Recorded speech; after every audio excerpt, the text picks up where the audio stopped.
안녕하세요. 이 밤 낮이길 뚜리다입니다.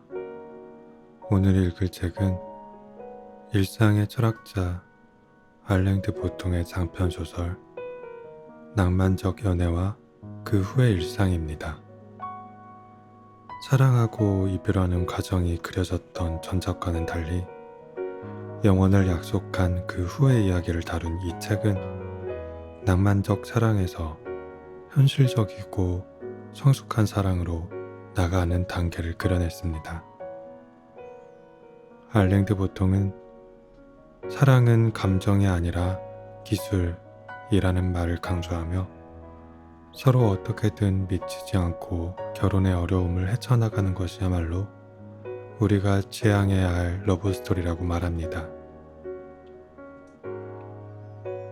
첫 만남에 사랑에 빠지는 책의 처음과 결혼 후 3년이 지난 중간 부분, 그리고 이제서야 결혼할 준비가 되었다고 말하는 결혼 16년 차인 끝부분의 일부를 읽어드리도록 하겠습니다.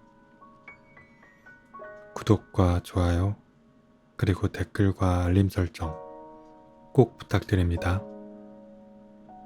그럼 낭독 시작하겠습니다.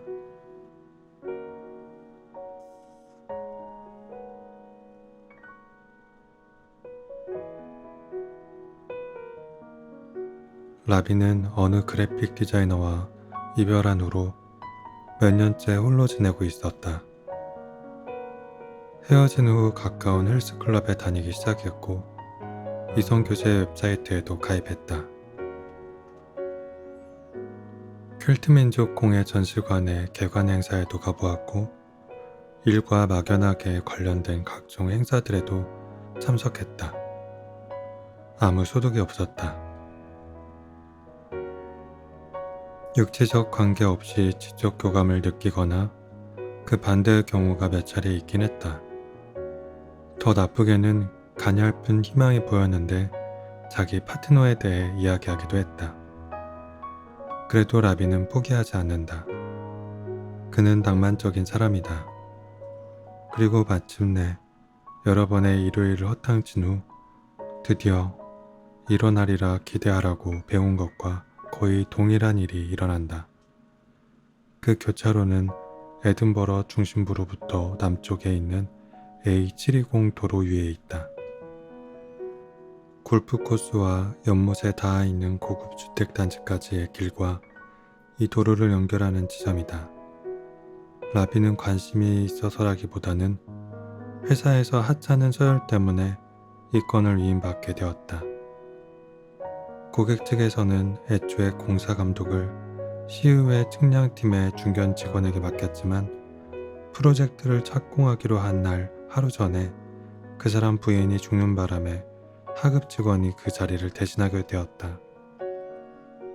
두 사람은 구름이 잔뜩 낀 6월 초 오전 11시를 조금 넘긴 시각에 공사 현장에서 악수를 나눈다.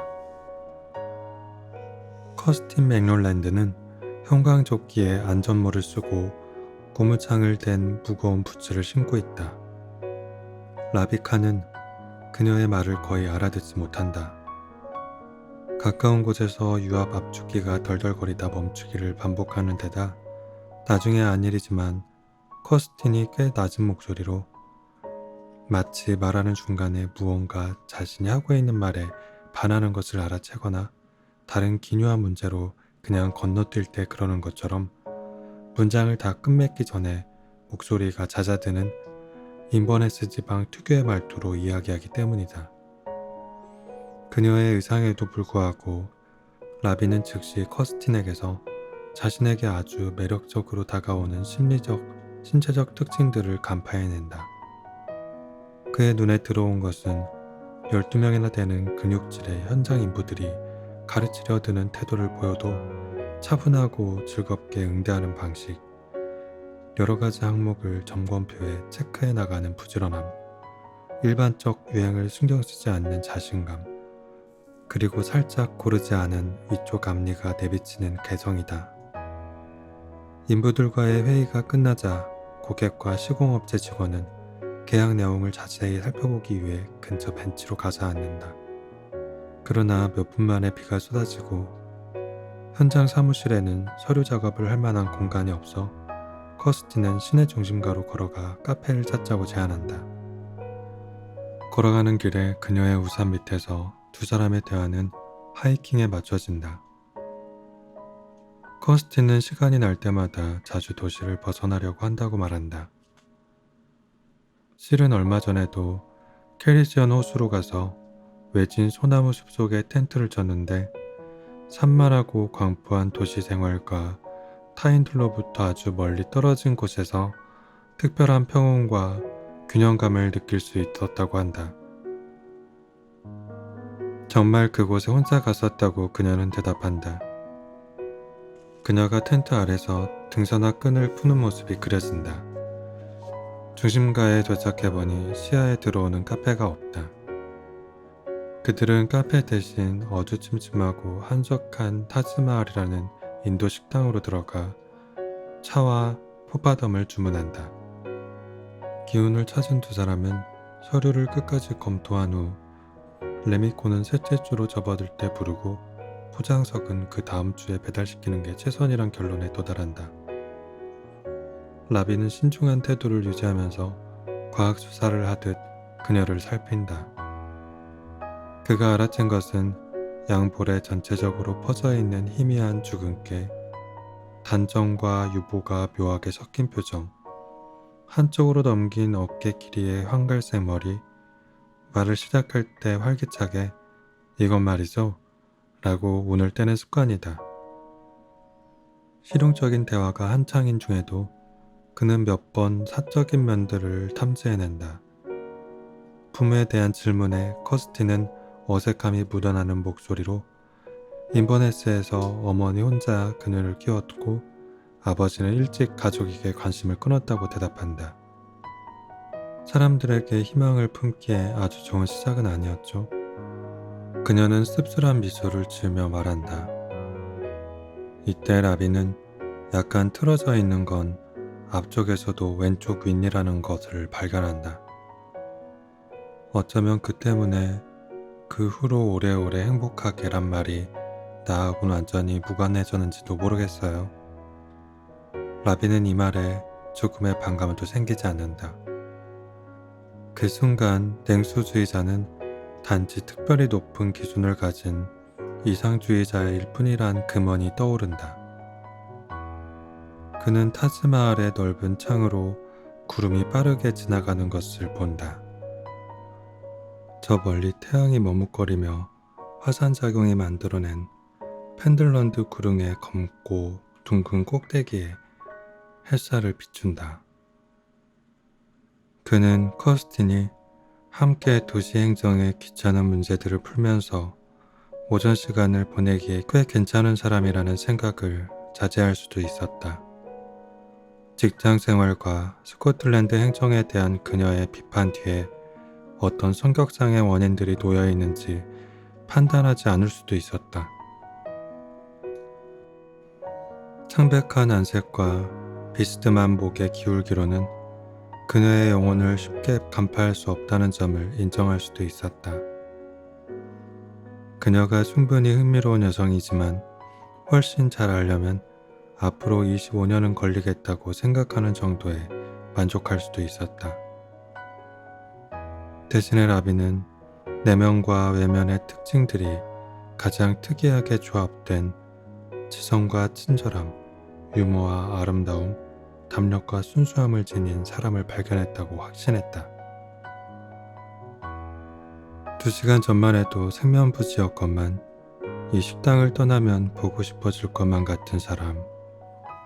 지금 이쑤시개를 들고 테이블보 위에 희미한 선을 그리고 있는 저 손가락을 어루만지고 자신의 손가락을 끼워 꼭 쥐어보고 싶게 하는 사람. 함께 남은 생을 보내고 싶은 사람이다. 불쾌하게 할까 두려워하고 그녀의 취향에 대한 확신 없이 신호를 오인하고 있을 수 있다는 위험성을 인지하면서 그는 그녀에게 최고의 배려와 아주 세심한 관심을 보인다. 죄송합니다만 자기 의사는 직접 드는 게 더 좋으신가요? 현장으로 돌아가는 길에 그가 묻는다. 아, 별로 신경 안 쓰는데요? 그녀가 대답한다. 제가 들어드리면 좋을 것 같은데 그냥 가도 괜찮지만. 그가 힘주어 말한다. 뭐든 정말 편하게 하셔도 돼요. 그는 자신을 엄격히 편집한다. 드러냄의 기쁨이 크다 해도 자신의 성격 중 몇 가지 측면을 제외하고는 아무것도 보이지 않으려 애를 쓴다. 자신의 진짜 모습을 내보이는 건 이 단계에서는 결코 중요한 일이 아니다. 두 사람은 다음 주에 다시 만난다. 예상과 진척 상황을 이야기하기 위해 타지마할로 향할 때 라비는 그녀에게 서류 가방을 대신 들어주겠다고 말한다. 그녀는 그렇게까지 성차별을 할 필요는 없다고 웃으며 말한다. 기꺼이 그녀가 이사하는 걸 도와주거나 말라리아에 걸리면 간호하겠다는 걸 드러내기에 적당한 순간은 아닌 듯하다. 그때 다시 커스티는 어떤 일에도 큰 도움이 필요하지 않아 보인다는 생각이 라비의 열정을 증폭시킨다. 따지고 보면 나약함은 주로 강자들에게 매력적으로 비치는 모습이다. 문제는 우리 부서에서 절반이 빠져나가 제가 사실상 세 사람 몫을 하고 있다는 거예요. 자리에 앉아 커스틴이 설명한다. 간밤에 10시가 돼서야 간신히 끝냈어요. 이미 눈치를 채셨을지 모르겠는데 그건 제가 제 고집대로 해야 적성이 풀리는 탓이기도 하고요. 그는 행여 실언을 하지 않을까 겁이나 얘기거리를 찾지 못하지만 침묵은 우둔하다는 증거로 여겨진다는 걸 알기에 머뭇거림을 계속 방치할 순 없다. 그는 결국 다리 하중이 교각들로 어떻게 분배되는지를 장황하게 설명하고 이어 젖은 노면과 마른 노면에서 타이어의 제동 속도가 얼마나 차이 나는지에 대한 분석을 늘어놓는다. 이런 서툰 모습은 적어도 그의 진정성을 가리키는 부수적 징표가 되어준다. 애타게 원하지 않는 사람을 유혹할 땐 그리 불안해하지 않기 마련이니까. 그는 계속해서 자신이 커스틴의 관심을 요구할 권리가 명확하다는 걸 감지한다. 그녀가 자유롭고 자율적이라는 인상이 그를 흥분시키는 만큼이나 두렵게도 한다. 그는 그녀가 자신에게 애정을 보여줄 합당한 이유가 전혀 없음을 잘 안다. 자신을 친절한 시선으로 스스로의 많은 약점들이 고대하는 그런 시선으로 봐달라고 요구할 권리가 얼마나 부족한지를 제대로 이해한다. 그녀 삶의 주변에서 그는 별것 아닌 것들 중에서도 원지점에 있다. 이제 이 감정이 쌍방인지를 알아보는 중요한 도전이 이어진다. 거의 어린애처럼 단순하지만 끝없는 기후학적인 연구와 세밀한 심리적 추론을 계속 해나가게 하는 주제다. 그녀가 그의 회색 레인코트를 칭찬했다. 그가 차와 포파덤의 값을 다 내게 해주었다. 그가 건축 분야로 돌아가겠다는 포부를 밝혔을 때 그를 격려해 주었다. 그러나 그가 3번에 걸쳐 대화의 방향을 그녀의 옛 애인들 쪽으로 유도하려 하자 그녀는 불편해하고 심지어 살짝 짜증이 난 듯 보였다. 또한 영화를 보러 가자는 그의 암시도 알아차리지 못했다. 이런 미심쩍음은 욕망에 불을 붙일 뿐이다. 라비 자신도 알고 있듯이 가장 매력적인 사람은 그를 즉시 받아주는 사람이나 아예 틈을 안 내주는 사람이 아니라 어떤 짐작을 할 수 없는 이유로 어쩌면 현재에 얽혀있지 않은 다른 관계나 경계심이 많은 성격, 신체장애나 심리적 억제, 종교상의 의무나 정치적 차이 때문에 그를 잠시 동안 애태우는 사람이다. 이러한 갈망은 나름의 방법으로 얼마나 대단한지를 드러낸다. 라비는 결국 시의회 서류에서 그녀의 전화번호를 찾고 어느 토요일 아침 오후에는 날이 갤 것 같다고 문자를 보낸다. 거의 즉시 그러게요 라는 답이 온다. 식물원 산책 어때요? 이렇게 해서 그들은 3시간 후에 세계에서 가장 특이한 나무와 식물들을 모아놓은 에든버러 왕립식물원을 둘러보게 된다. 두 사람은 칠레산 난초를 보고 다양한 철쭉에 감동하고 스위스에서 온 전나무와 캐나다에서 온 거대한 삼나무 사이에서 걸음을 멈춘다. 바다에서 불어오는 미풍에 잎들이 살랑댄다. 라비는 이런 사건에 흔히 선행하는 무의미한 말들을 지어낼 힘이 바닥이 났다. 그래서 오만하거나 자격이 있어서라기보다 될 대로 되라는 조급한 심정으로 안내문을 읽고 있는 커스틴의 말을 중간에 끊고 두 손으로 그녀의 얼굴을 끌어와 부드럽게 입을 맞춘다. 그녀는 그의 입술을 받아들이며 눈을 감고 두 팔로 그의 허리를 꼭 끌어안는다. 인버리스 테라스로의 아이스크림 트럭에서 기괴하게 쩔렁거리는 소리가 흘러나오고 뉴질랜드산 나무의 가지 위에서 갈까마귀가 야단스레 울어대는 데다 어느 정도는 이국적인 수목들에 가려 서로의 삶에서 특별히 더 달콤하고 중요한 순간을 맞이한 두 사람을 아무도 알아채지 못한다. 그러나 이 일련의 사건들은 아직 러브스토리와는 별 상관이 없다고 봐야 한다. 러브스토리는 누군가 우리를 다시는 보지 않으려 할까봐 두려워할 때가 아니라 그들이 우리를 항상 보는 일에 이의를 제기하지 않을 때 시작된다. 그들이 도망갈 수 있는 기회가 도처에 널려 있을 때가 아니라 평생 서로의 포로가 되겠다는 엄숙한 서약을 나눌 때이다. 사랑에 대한 우리의 이해는 심산할 만큼 감동적인 최초의 순간들에 잠식당하고 기만당해왔다. 우리는 러브스토리들의 너무 이른 결말을 허용해왔다. 우리는 사랑이 어떻게 시작하는지에 대해서는 과하게 많이 알고 사랑이 어떻게 계속될 수 있는지에 대해서는 무모하리 많지 않은 게 없는 듯하다. 식물원 정원에서 커스틴은 라비에게 전화를 걸라 말하고 다음 주 저녁에는 매일 한가하다고 일러준다.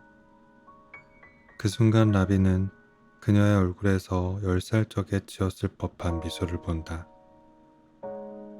라비는 느린 걸음으로 토요일에 인파를 헤치며 쿼터마일의 집으로 향한다. 너무 흥분한 나머지 거리에서 아무나 붙잡고 행운을 나눠주고 싶을 지경이다. 여하튼 그는 사랑에 관한 낭만적인 관념을 지탱하는 핵심 과제 3가지를 좋게 통과했다. 사람을 제대로 만났고 그녀에게 마음을 열었고 그녀가 받아들여 주었다. 그러나 당연히 그는 아직 첫걸음도 떼지 못했다. 그와 커스틴은 결혼을 하고 난관을 겪고 돈 때문에 자주 걱정하고 딸과 아들을 차례로 낳고 한 사람이 바람을 피우고 권태로운 시간을 보내고 가끔은 서로 죽이고 싶은 마음이 들고 몇 번은 자기 자신을 죽이고 싶은 마음이 들 것이다. 바로 이것이 진짜 러브스토리다.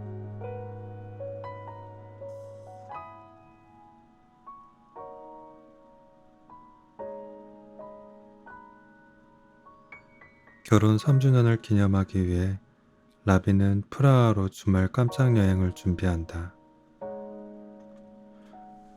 부부는 성 키릴과 성 메토디우스 대성당 근처에 있는 작은 호텔에 머물며 카를교에서 기념사진을 찍고 에든버러에서의 삶에 대해 이야기하고 손살같이 흐른 세월을 반추하고 슈테른베르크 궁에 가서 초기 유럽 미술을 본다.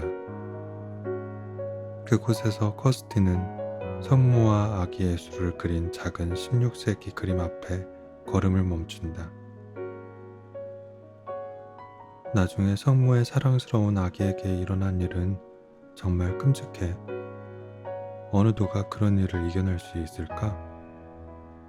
그녀가 생각에 잠겨 이렇게 묻는다.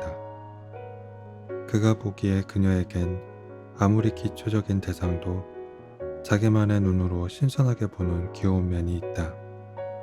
그녀에게 그림은 착실한 학리적 분석의 대상이 아니라 부모에게 닥치는 가장 슬픈 비극의 예시이며, 그런 점에서 포트 윌리엄으로 가는 도로에서 오토바이 사고로 방금 아들을 잃은 사람에게 그녀가 느낄 법한 생생하고 즉각적인 공감을 불러일으킨다.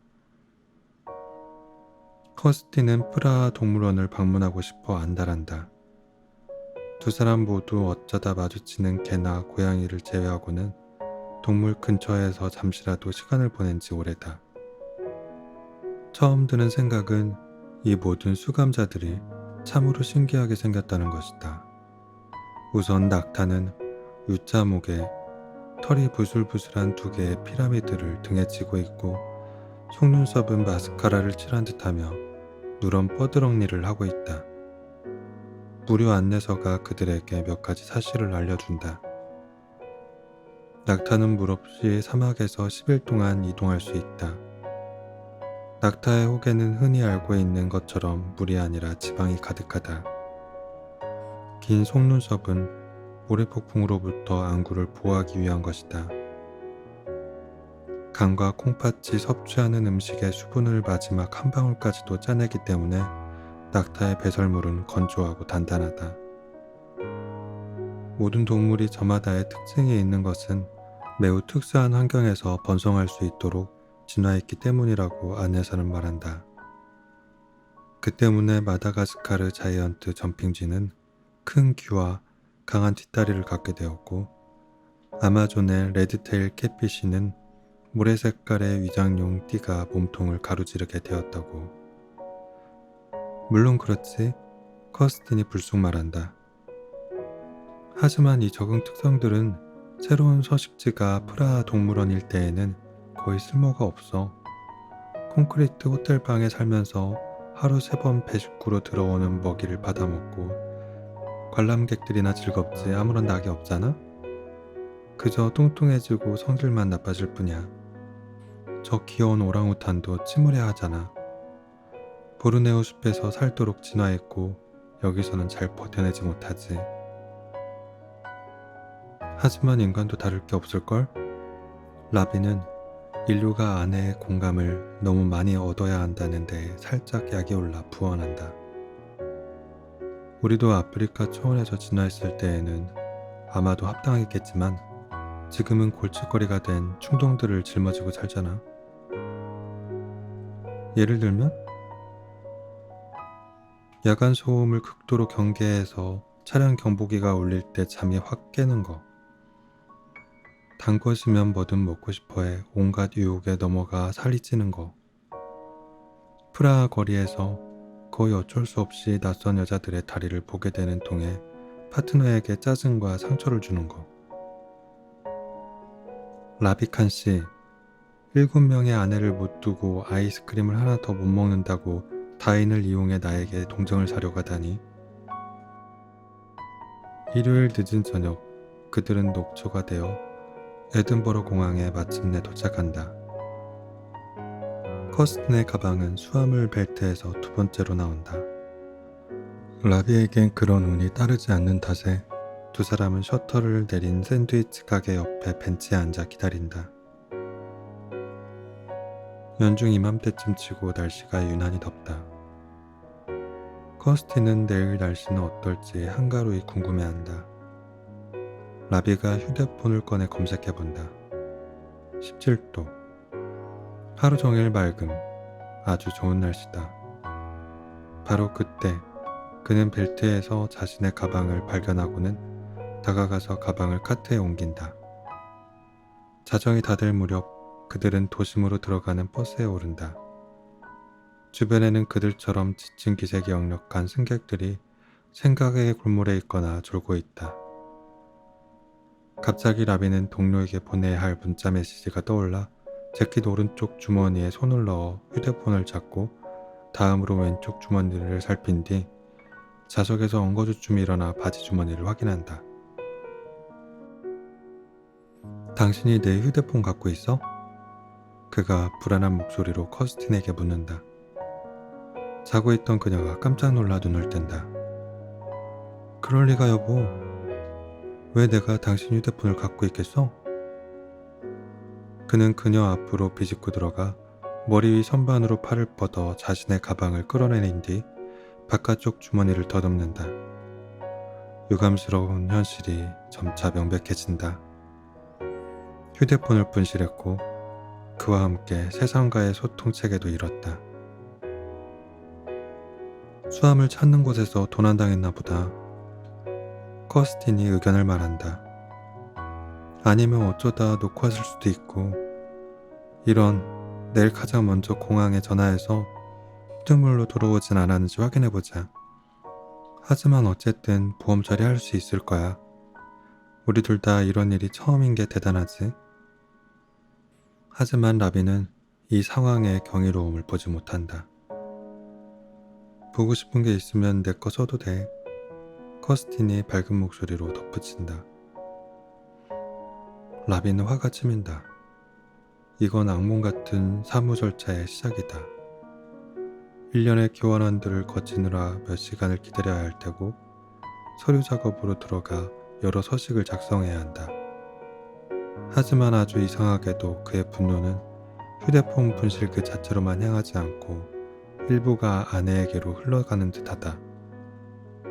어쨌거나 그녀가 먼저 날씨를 언급해서 그로 하여금 일기예보를 검색하게 했는데 그러지 않았다면 휴대폰은 지금도 무사히 그의 수중에 있을지도 모른다. 뿐만 아니라 침착하고 동정적인 커스틴의 태도는 그녀가 그에 비해 얼마나 태평하고 운이 좋은지를 강조할 뿐이다. 버스가 웨이벌리교를 향해 가는 동안 라비의 마음속에서는 논리의 중요한 한 조각이 아귀가 딱 맞게 채워진다.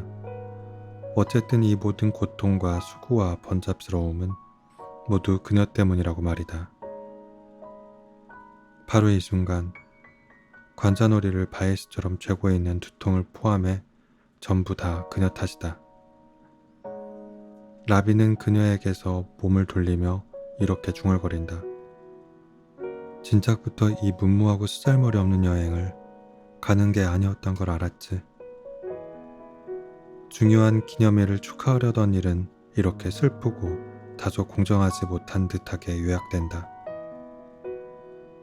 모든 사람이 라비가 방금 연간 지은 바를 이해하거나 공감하지는 않을 것이다.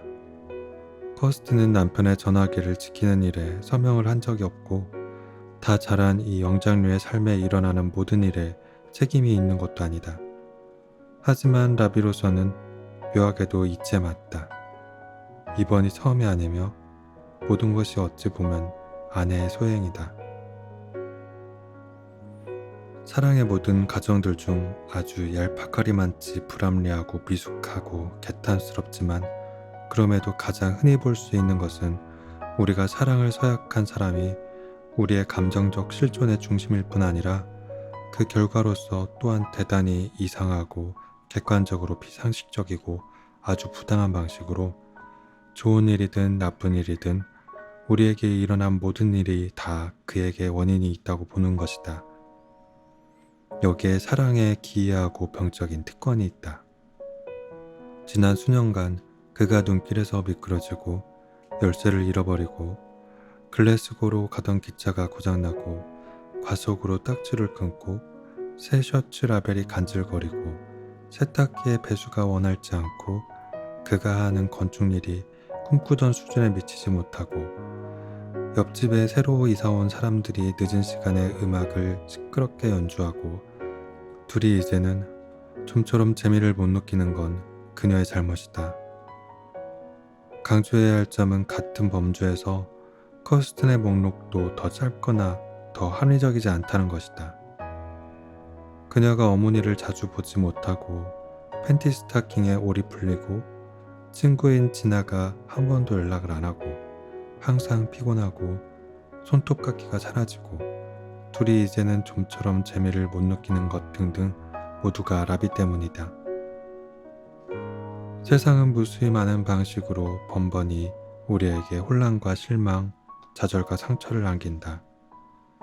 세상은 우리를 지체시키고 창의적인 시도에 퇴짜를 놓고 우리를 승진에서 제외시키고 얼간이들에게 보상을 주고 우리의 포부는 그 암울하고 무자비함에 산산이 부서진다. 그래도 우리는 거의 언제나 불평하지 못한다.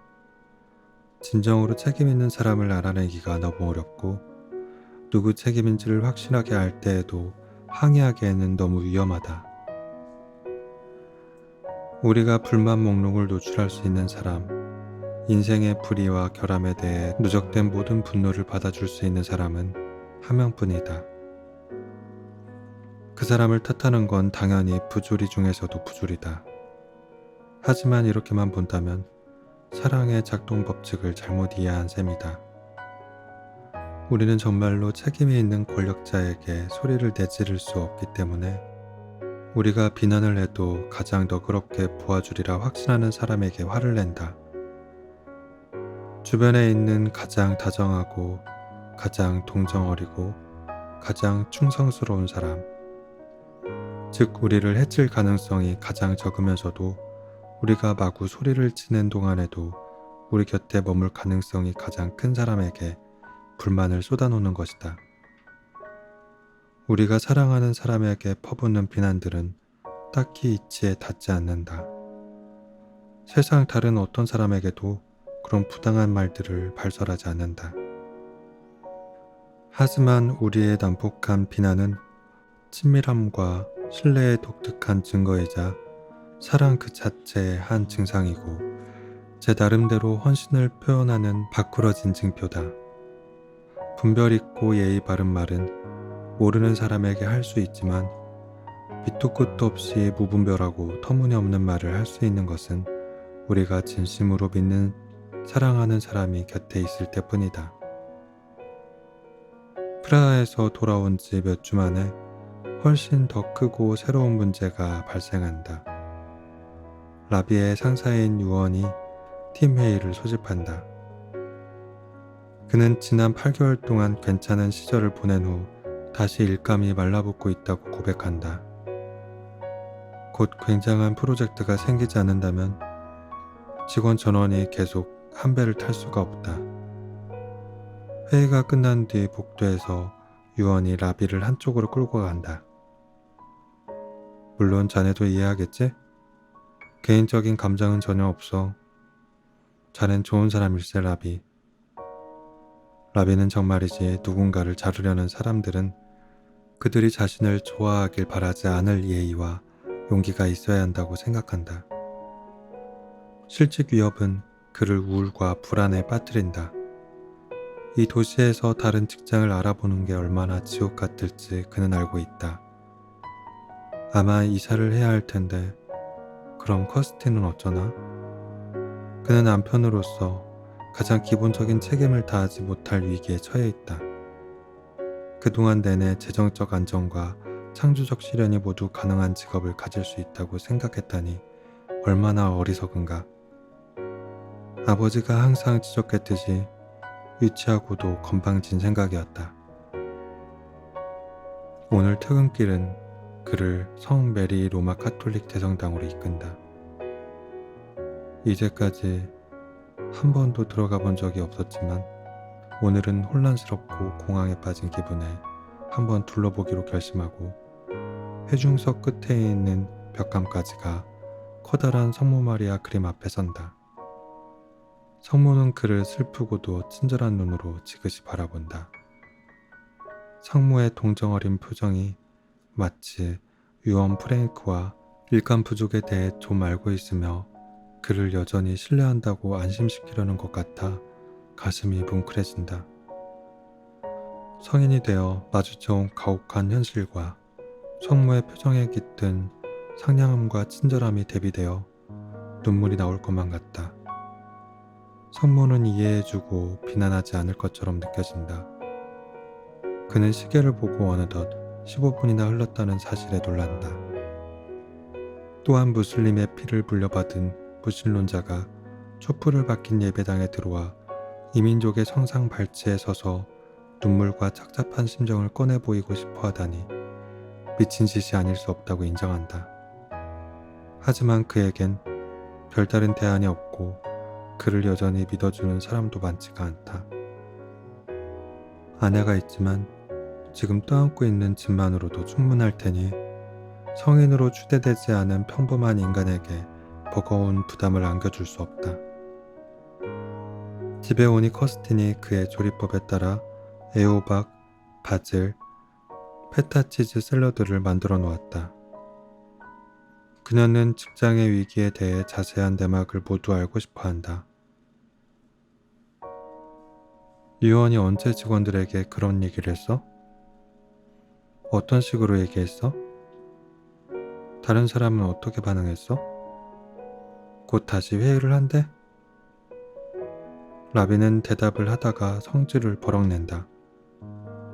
왜 당신은 부차적인 사람들에게 신경을 써? 간단해. 그냥 엉망진창이야. 그는 냅킨을 내던지고 서성이기 시작한다. 커스틴이 상세한 설명을 원하는 건 불안에 대처하는 그녀의 방식 때문이다. 그녀는 사실들을 움켜쥐고 정리한다. 자신이 얼마나 걱정하는지를 직접적으로 드러내고 싶어 하지 않는다. 자제하면서 관리 운영적인 면에 초점을 맞추는 게 그녀의 방식이다. 라비는 소리를 지르거나 뭔가를 부수고 싶은 심정이다. 그는 아름답고 친절한 아내를 바라본다. 그녀에게 늘 짐이 되어 왔다. 1년에 적어도 8번 그들은 이와 다소 비슷한 장면을 연출한다. 바깥 세상에서 재난이 발생하면 라비는 문제를 난로가로 가져와 커스틴 앞에 마구잡이로 쌓아놓는다. 그녀가 벽난로 앞에 서 있는 그에게 다가가 그의 손을 꼭 잡으며 따뜻하고 진실하게 말한다. 다 잘 될 거야. 물론 그렇지 않을 수도 있다는 걸 두 사람 모두 알고 있다. 우리가 파트너에게 부당한 요구들을 하고 그 곁에서 매우 부조리해지는 까닭은 우리 내면의 불명료한 부분들을 이해하고 곁에 있는 것만으로도 우리의 고통을 많이 해소시켜주는 누군가가 또한 우리 삶의 모든 것들을 어떻게든 바로잡을 수 있으리라 믿기 때문이다. 부모의 기적 같은 능력을 보고 감탄했던 어린아이가 수십 년 뒤 어른이 되며 그때의 경외감의 별난 경의를 표하듯 상대방의 능력을 과장하는 것이다. 6살의 라비에게 어머니는 거의 신과 같았다. 어머니는 사라진 고민형을 찾아내고 그가 좋아하는 초콜릿 우유를 항상 냉장고에 채워놓고 아침마다 그를 위해 깨끗한 옷을 꺼내놓고 그와 함께 침대에 누워 아버지가 소리를 지르고 있는 이유를 설명해 주었으며 지구가 어떻게 기울어진 축을 유지하는지 등을 알고 있었다. 라비와 커스틴 모두 성인이 된 파트너의 내면에 감춰진 불안한 유년의 자아를 어떻게 안심시킬지를 익혀왔다. 그렇기에 그들은 서로를 사랑한다. 그러나 그 과정에서 그들은 어린아이들이 부모에게 거는 그 위험하고 부당하고 아름다우리 많지 순진에 빠진 신뢰의 파편을 저도 모르게 물려받는다.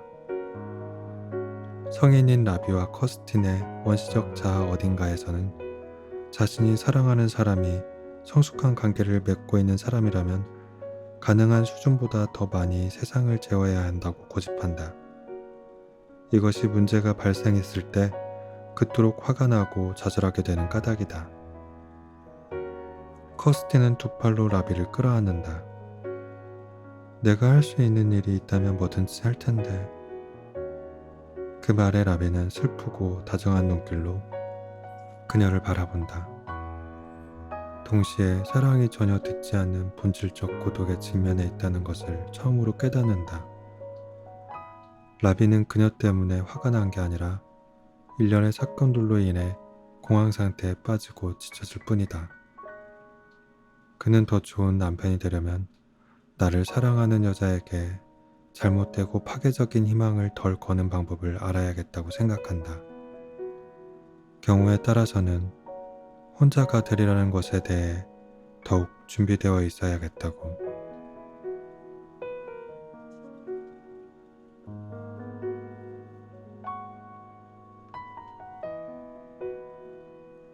결혼한 지는 16년이 되었지만 이제야 좀 늦게 라비는 결혼할 준비가 되었다고 느낀다. 역설처럼 보이지만 아니다. 결혼이 단지 그 이수 과정에 등록한 사람에게만 중요한 수업을 해준다는 점을 감안할 때 준비는 예식에 선행하기보다 대개 10년, 20년 후에야 갖춰지는 것이 정상이다. 라비는 자신이 단 한 번 결혼했다는 입장을 고수할 수 있는 것은 순전히 언어의 교묘함 덕분이라는 점을 알아본다. 겉으로는 편리하게도 단일한 관계처럼 보이지만 그 밑에 수많은 진전, 단절, 재협상, 소원한 기간, 감정적 회기가 깔려 있어 사실상 그는 적어도 12번은 이혼과 재혼을 겪어온 셈이다. 오직 한 사람과 말이다. 그는 고객을 만나기 위해 맨체스터까지 장거리 운전을 했다. 이른 아침 말을 주고받을 사람이 그 자신밖에 없는 차 안에서 거의 텅 빈 도로를 달리고 있는 지금이 그로서는 최고의 생각들이 떠오를 때이다. 옛날에는 사람이 재정적으로나 사회적으로 어떤 이정표에 도달하면 결혼할 준비가 되었다고 보았다. 그의 이름이 붙은 집, 리넨으로 가득 채운 혼수, 벽난로 위에 진열된 자격증 또는 소 몇 마리와 얼마만큼의 땅을 소유하는 것이 그런 예였다. 그런 뒤 낭만주의 사상 영향으로 이런 실질적인 측면이 지나치게 금전을 따지고 계산하는 것으로 여겨졌고 초점이 감정적 특질로 이동했다. 올바른 감정들, 그 중에서도 특히 영혼의 짝을 만났다는 믿음, 상대방이 나를 완벽히 이해한다는 느낌, 다시는 상대 말고는 다른 누구와도 잠자리를 하고 싶지 않다는 확신이 중요하다고 여겨진 것이다. 이제 라비는 낭만주의 개념들이 재난을 낳는다는 것을 안다. 그의 준비된 마음은 완전히 다른 기준들에 기초한 결과다. 그가 결혼할 준비가 된 것은 무엇보다 완벽함을 포기했기 때문이다. 연인이 완벽하다는 선언은 우리가 그들을 이해하지 못했다는 징표에 불과할 수 있다. 어떤 사람이 우리를 상당히 실망시켰을 때 그 순간 우리는 그 사람을 알기 시작했다고 주장할 수 있다. 하지만 이는 연인들만의 문제가 아니다. 우리가 누구를 만나든 그 사람은 근본에 있어서는 불완전할 것이다.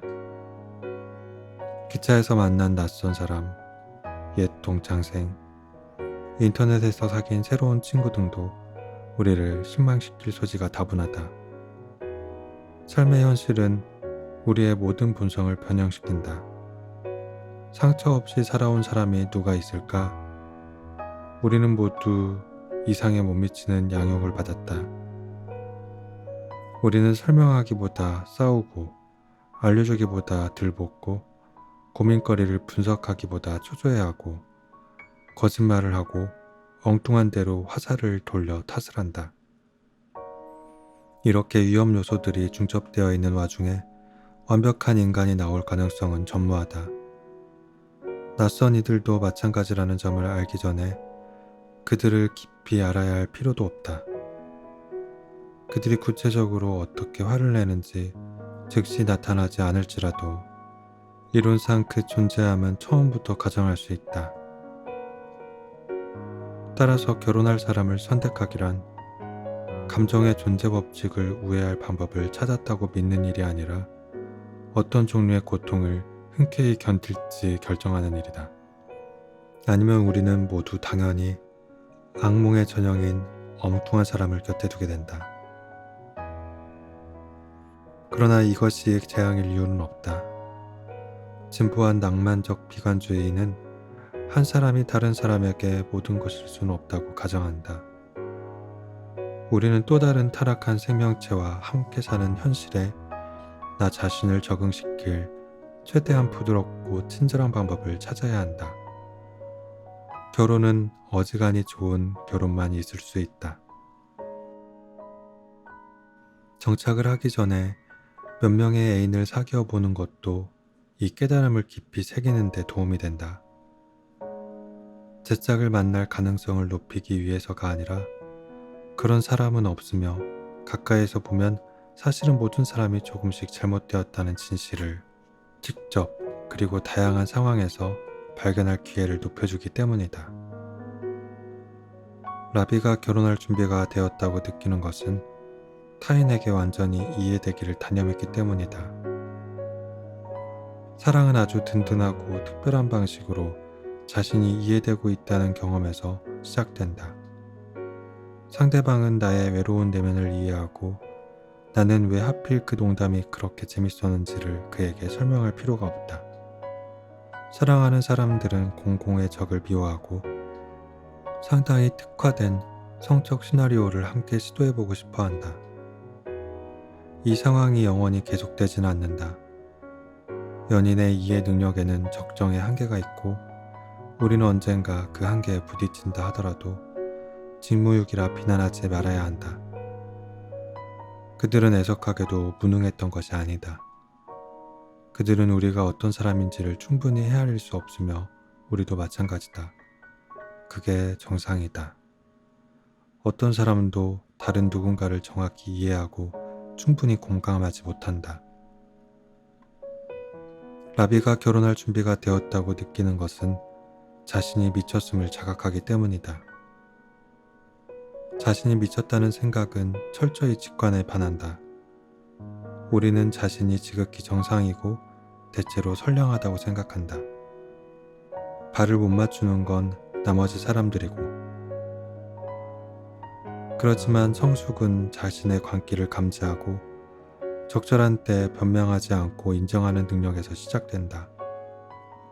만일 수시로 자신이란 사람에 대해 당황스러워지지 않는다면 자기 이해를 향한 여정은 시작되지도 않은 것이다. 라비가 결혼할 준비가 되었다고 느끼는 것은 커스틴이 까다로운 게 아님을 이해했기 때문이다. 결혼이라는 세상 안에서 집안 살림, 친인척, 청소 분담, 파티, 식료품 같은 사소한 일로 화를 내면 당연히 까다롭게 보인다. 하지만 그건 상대방의 허물이 아니며 우리가 함께 만들어가려는 삶의 속성일 뿐이다. 되게 난감한 것은 결혼이란 제도이지 관련된 개인들이 아니다. 라비가 결혼할 준비가 되었다고 느끼는 것은 사랑을 받기보다 베풀 준비가 되었기 때문이다. 우리는 마치 사랑을 단위라고 분화되지 않은 것처럼 얘기하지만 사실은 매우 상이한 두 가지 양식인 사랑받기와 사랑하기로 이루어져 있다. 후자를 실행할 준비가 된 동시에 전자에 대한 우리의 비정상적이고 위험한 집착을 인식할 때 결혼을 하는 게 바람직하다. 처음에는 사랑받기에 대해서만 알고 인생을 시작한다. 아주 그릇되게도 사랑받는 일이 표준처럼 보이게 된다. 아이들은 마치 부모가 항상 온정어리고 기꺼운 마음을 유지하며 자발적으로 그들을 위로해주고 인도해주고 즐겁게 해주고 먹여주고 씻겨주는 것처럼 느낀다. 우리는 이러한 사랑의 개념을 청년기까지 갖고 간다. 성인이 되었을 때 우리는 보살핌을 받고 다 받아들여지던 그 느낌을 되살리고 싶어 한다. 우리는 마음속 은밀한 구석에서 우리에게 필요한 것들을 예측하고 우리의 심정을 읽어내고 이타적으로 행동하고 모든 면에서 다 나아지게 해줄 연인을 그린다. 이건 낭만적인 것 같지만 재난의 예고이다. 라비가 결혼할 준비가 되었다고 느끼는 것은 항상 섹스는 사랑과 불편하게 동거하리라는 것을 이해하기 때문이다. 낭만적인 견해는 사랑과 섹스가 한 줄로 맞춰지길 기대한다. 우리가 불만스러운 삶을 수용할 정도로 강해질 때 결혼할 준비를 적절히 갖췄다 할 것이다. 그러나 간통은 실현 가능한 해답이 아님을 인정해야 한다. 어느 쪽도 간통의 피해자가 되어서는 안 되고 마음 깊이 단절감을 느껴서도 안 된다. 단 한 번의 의미 없는 모험에도 모든 것을 끝낼 수 있는 반복적인 습성이 있다. 간통의 피해자는 파트너가 몇 시간 동안 낯선 이와 뒤엉켜 배신하는 동안에 그의 마음에 실제 어떤 일이 일어나는지를 제대로 알아내기가 대단히 어렵다. 우리는 원하는 만큼 여러 번 그들의 변명을 들을 수는 있지만 내심 한 가지만큼은 확신한다. 그들이 우리를 굴욕에 빠뜨리기로 작심을 한 것이며 그들의 사랑은 신뢰할 수 있는 인간이라는 지위와 함께 남김없이 증발해버렸다고 말이다. 다른 어떤 결론을 주장한다면 파도와 싸우는 꼴이 된다. 라비가 결혼할 준비가 되었다고 느끼는 것은 이제 행복하게 가르침을 받아들이고 차분하게 가르침을 줄 수 있기 때문이다. 중요한 여러 분야에서 파트너가 우리보다 더 현명하고 합리적이고 성숙하다는 것을 인정할 때 우리는 결혼할 준비가 된 것이다. 우리는 그들에게서 배우기를 바라야 하고 그들에게서 지적당하는 것을 인내해야 한다. 또한 다른 순간에는 최고의 교사로서 모범을 보이고 소리를 지르거나 상대방도 알리라 지레 짐작하지 않고 우리의 제안을 전할 준비가 되어 있어야 한다. 우리가 이미 완벽한 경우에나 서로 가르친다는 개념에 애정이 없다고 일축해버릴 수 있다. 라비와 커스틴이 결혼할 준비가 된 것은 그들이 서로 잘 맞지 않는다고 가슴 깊이 인식하기 때문이다. 낭만주의 결혼가는 알맞은 사람을 찾는 것이 중요하다고 강조한다. 이는 우리의 허다한 관심사와 가치관에 공감하는 사람을 찾는 것으로 인식된다. 장기적으로 그럴 수 있는 사람은 어디에도 없다. 우리는 너무 다양하고 특이하다. 영구적인 조화는 불가능하다. 우리에게 가장 적합한 파트너는 우연히 기적처럼 모든 취향이 같은 사람이 아니라 지혜롭고 흔쾌하게 취향의 차이를 놓고 협의할 수 있는 사람이다. 알맞은 사람의 진정한 표지는 완벽한 상부성이라는 추상적인 개념보다는 차이를 수용하는 능력이다. 조화성은 사랑의 성과물이지 전제 조건이 아니다. 라비가 결혼할 준비가 되었다고 느끼는 것은 대부분의 러브 스토리에 신물이 났기 때문이고 영화와 소설에 묘사된 사랑이 그가 삶의 경험을 통해 알게 된 사랑과는 거의 일치하지 않기 때문이다. 대부분의 러브 스토리를 기준으로 본다면 우리 자신의 실제 관계는 거의 다 하자가 있고 불만족스럽다. 많은 경우 별거와 이혼이 불가피해 보이는 것도 놀랍지 않다. 그러나 우리를 잘못 인도하는 미적 매체들이 부과한 기대에 따라 우리의 관계를 판단하지 않도록 조심해야 한다. 잘못은 삶이 아닌 예술에 있다. 불화를 일으키기보다는 우리 자신에게 보다 정확한 이야기들을 들려줄 필요가 있다. 시작에만 너무 얽매여 있지 않은 이야기, 완벽한 이해를 약속하지 않는 이야기, 우리의 문제를 정상적인 것으로 되돌려놓고 사랑의 여정에서 거쳐갈 길이 우울하더라도 희망적임을 보여주는 이야기를.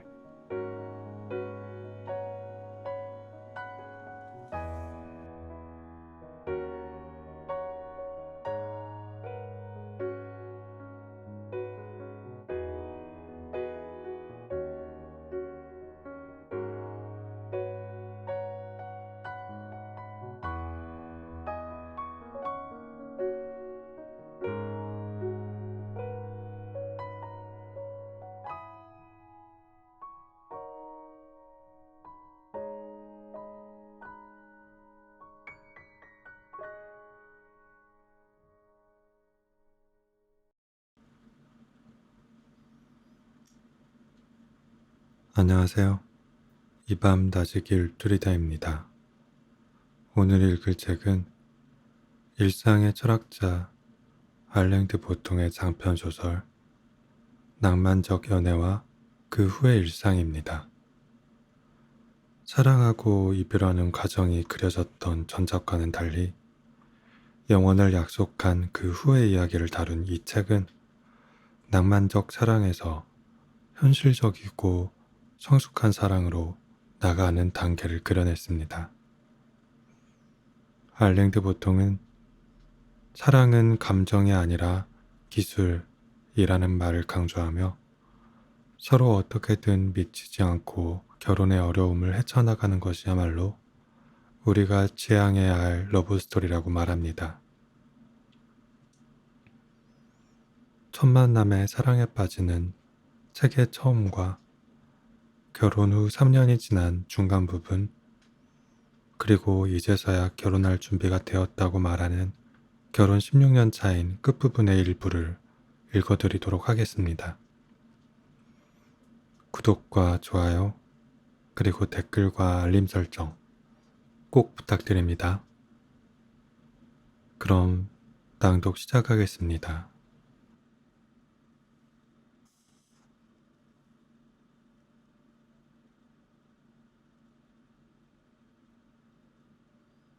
라비는 어느 그래픽 디자이너와 이별한 후로 몇 년째 홀로 지내고 있었다. 헤어진 후 가까운 헬스클럽에 다니기 시작했고 이성교제 웹사이트에도 가입했다. 퀼트민족 공예 전시관의 개관 행사에도 가보았고 일과 막연하게 관련된 각종 행사들에도 참석했다. 아무 소득이 없었다.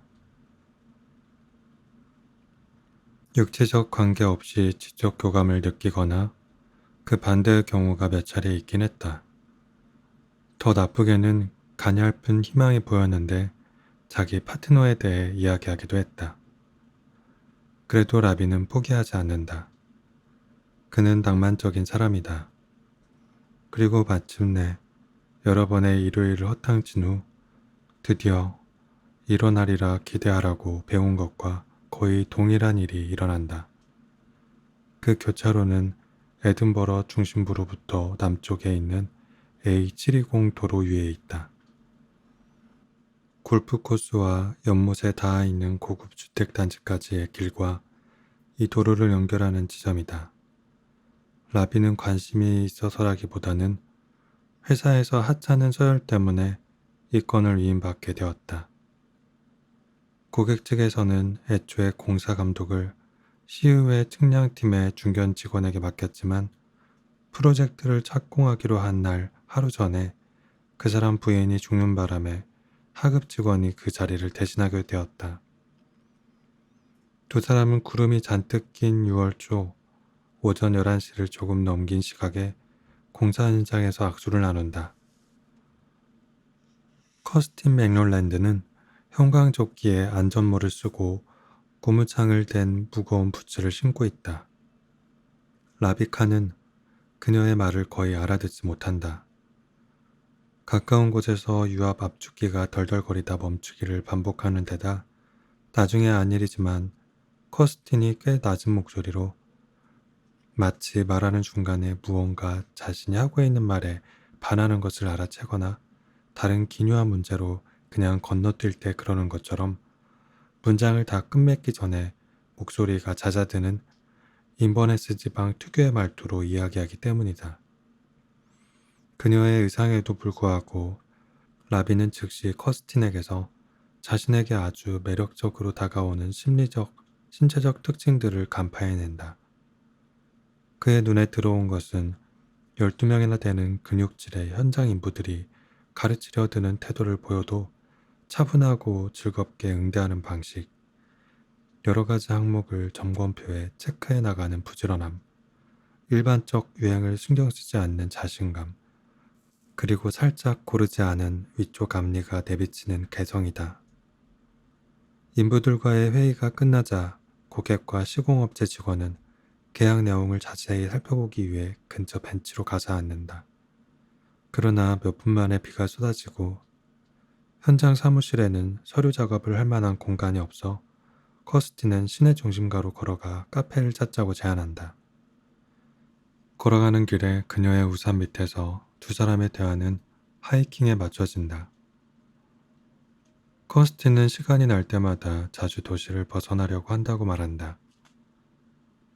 실은 얼마 전에도 캐리지언 호수로 가서 외진 소나무 숲속에 텐트를 쳤는데 산만하고 광포한 도시 생활과 타인들로부터 아주 멀리 떨어진 곳에서 특별한 평온과 균형감을 느낄 수 있었다고 한다. 정말 그곳에 혼자 갔었다고 그녀는 대답한다. 그녀가 텐트 아래서 등산화 끈을 푸는 모습이 그려진다. 중심가에 도착해보니 시야에 들어오는 카페가 없다. 그들은 카페 대신 어두침침하고 한적한 타즈마을이라는 인도 식당으로 들어가 차와 포파덤을 주문한다. 기운을 찾은 두 사람은 서류를 끝까지 검토한 후 레미코는 셋째 주로 접어들 때 부르고 포장석은 그 다음 주에 배달시키는 게 최선이란 결론에 도달한다. 라비는 신중한 태도를 유지하면서 과학 수사를 하듯 그녀를 살핀다. 그가 알아챈 것은 양볼에 전체적으로 퍼져있는 희미한 주근깨, 단정과 유보가 묘하게 섞인 표정, 한쪽으로 넘긴 어깨 길이의 황갈색 머리, 말을 시작할 때 활기차게 이건 말이죠 라고 운을 떼는 습관이다. 실용적인 대화가 한창인 중에도 그는 몇 번 사적인 면들을 탐지해낸다. 부모에 대한 질문에 커스티는 어색함이 묻어나는 목소리로 인버네스에서 어머니 혼자 그녀를 키웠고 아버지는 일찍 가족에게 관심을 끊었다고 대답한다. 사람들에게 희망을 품기에 아주 좋은 시작은 아니었죠. 그녀는 씁쓸한 미소를 지으며 말한다. 이때 라비는 약간 틀어져 있는 건 앞쪽에서도 왼쪽 윗이라는 것을 발견한다. 어쩌면 그 때문에 그 후로 오래오래 행복하게란 말이 나하고는 완전히 무관해졌는지도 모르겠어요. 라비는 이 말에 조금의 반감도 생기지 않는다. 그 순간 냉수주의자는 단지 특별히 높은 기준을 가진 이상주의자일 뿐이란 금언이 떠오른다. 그는 타즈마할의 넓은 창으로 구름이 빠르게 지나가는 것을 본다. 저 멀리 태양이 머뭇거리며 화산작용이 만들어낸 펜들런드 구릉의 검고 둥근 꼭대기에 햇살을 비춘다. 그는 커스틴이 함께 도시 행정의 귀찮은 문제들을 풀면서 오전 시간을 보내기에 꽤 괜찮은 사람이라는 생각을 자제할 수도 있었다. 직장 생활과 스코틀랜드 행정에 대한 그녀의 비판 뒤에 어떤 성격상의 원인들이 놓여 있는지 판단하지 않을 수도 있었다. 창백한 안색과 비스듬한 목의 기울기로는 그녀의 영혼을 쉽게 간파할 수 없다는 점을 인정할 수도 있었다. 그녀가 충분히 흥미로운 여성이지만 훨씬 잘 알려면 앞으로 25년은 걸리겠다고 생각하는 정도에 만족할 수도 있었다. 대신에 라비는 내면과 외면의 특징들이 가장 특이하게 조합된 지성과 친절함, 유머와 아름다움, 담력과 순수함을 지닌 사람을 발견했다고 확신했다. 2시간 전만 해도 생면부지였건만 이 식당을 떠나면 보고 싶어질 것만 같은 사람. 지금 이쑤시개를 들고 테이블보 위에 희미한 선을 그리고 있는 저 손가락을 어루만지고 자신의 손가락을 끼워 꼭 쥐어보고 싶게 하는 사람. 함께 남은 생을 보내고 싶은 사람이다. 불쾌하게 할까 두려워하고 그녀의 취향에 대한 확신 없이 신호를 오인하고 있을 수 있다는 위험성을 인지하면서 그는 그녀에게 최고의 배려와 아주 세심한 관심을 보인다. 죄송합니다만 자기 의사는 직접 드는 게 더 좋으신가요? 현장으로 돌아가는 길에 그가 묻는다. 아, 별로 신경 안 쓰는데요? 그녀가 대답한다. 제가 들어드리면 좋을 것 같은데 그냥 가도 괜찮지만 그가 힘주어 말한다. 뭐든 정말 편하게 하셔도 돼요. 그는 자신을 엄격히 편집한다. 드러냄의 기쁨이 크다 해도 자신의 성격 중 몇 가지 측면을 제외하고는 아무것도 보이지 않으려 애를 쓴다. 자신의 진짜 모습을 내보이는 건 이 단계에서는 결코 중요한 일이 아니다. 두 사람은 다음 주에 다시 만난다. 예상과 진척 상황을 이야기하기 위해 타지마할로 향할 때 라비는 그녀에게 서류 가방을 대신 들어주겠다고 말한다. 그녀는 그렇게까지 성차별을 할 필요는 없다고 웃으며 말한다. 기꺼이 그녀가 이사하는 걸 도와주거나 말라리아에 걸리면 간호하겠다는 걸 드러내기에 적당한 순간은 아닌 듯하다. 그때 다시 커스티는 어떤 일에도 큰 도움이 필요하지 않아 보인다는 생각이 라비의 열정을 증폭시킨다. 따지고 보면 나약함은 주로 강자들에게 매력적으로 비치는 모습이다. 문제는 우리 부서에서 절반이 빠져나가 제가 사실상 세 사람 몫을 하고 있다는 거예요. 자리에 앉아 커스틴이 설명한다. 간밤에 10시가 돼서야 간신히 끝냈어요. 이미 눈치를 채셨을지 모르겠는데 그건 제가 제 고집대로 해야 적성이 풀리는 탓이기도 하고요. 그는 행여 실언을 하지 않을까 겁이나 얘기거리를 찾지 못하지만 침묵은 우둔하다는 증거로 여겨진다는 걸 알기에 머뭇거림을 계속 방지할 순 없다. 그는 결국 다리 하중이 교각들로 어떻게 분배되는지를 장황하게 설명하고 이어 젖은 노면과 마른 노면에서 타이어의 제동 속도가 얼마나 차이 나는지에 대한 분석을 늘어놓는다. 이런 서툰 모습은 적어도 그의 진정성을 가리키는 부수적 징표가 되어준다. 애타게 원하지 않는 사람을 유혹할 땐 그리 불안해하지 않기 마련이니까. 그는 계속해서 자신이 커스틴의 관심을 요구할 권리가 미약하다는 걸 감지한다. 그녀가 자유롭고 자율적이라는 인상이 그를 흥분시키는 만큼이나 두렵게도 한다. 그는 그녀가 자신에게 애정을 보여줄 합당한 이유가 전혀 없음을 잘 안다. 자신을 친절한 시선으로 스스로의 많은 약점들이 고대하는 그런 시선으로 봐달라고 요구할 권리가 얼마나 부족한지를 제대로 이해한다. 그녀 삶의 주변에서 그는 별것 아닌 것들 중에서도 원지점에 있다. 이제 이 감정이 쌍방인지를 알아보는 중요한 도전이 이어진다. 거의 어린애처럼 단순하지만 끝없는 기호학적인 연과 세밀한 심리적 추론을 계속 해나가게 하는 주제다. 그녀가 그의 회색 레인코트를 칭찬했다. 그가 차와 포파덤의 값을 다 내게 해주었다. 그가 건축 분야로 돌아가겠다는 포부를 밝혔을 때 그를 격려해 주었다. 그러나 그가 3번에 걸쳐 대화의 방향을 그녀의 옛 애인들 쪽으로 유도하려 하자 그녀는 불편해하고 심지어 살짝 짜증이 난 듯 보였다. 또한 영화를 보러 가자는 그의 암시도 알아차리지 못했다.